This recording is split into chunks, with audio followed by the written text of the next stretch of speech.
știu pe acest pământ cu drag eu v-am cântat. Nu v-am cerut nimic în schimb decât un gând curat. În cântec viața eu mi-am pus, dar asta n-a fost de ajuns. O vorbă rea tot m-a străpuns, iar sufletul mi-a plâns. Dar eu tot nu m-am supărat, cu toată dragostea am cântat. Și niciodată n-am uitat de unde am plecat.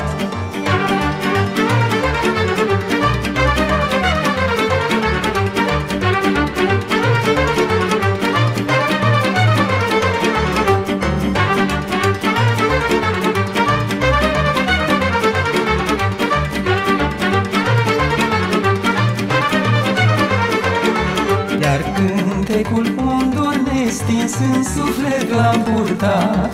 Și darul sfânt primit de sus doar vouă vi l-am dat. O doină să aline dor sau cântecul măicuțelor ce plângeau singure în pridvor ducând atâta dor. Copiilor înstrăinați prin lumea largă tot plecați și așteptau cu mare dor să-i vadă în pridvor.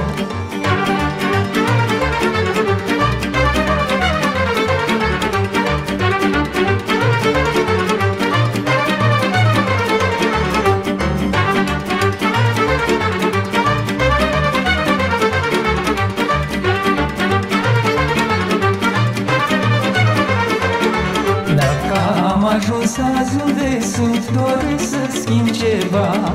Să nu mai văd oameni căjit cum stă în calea mea.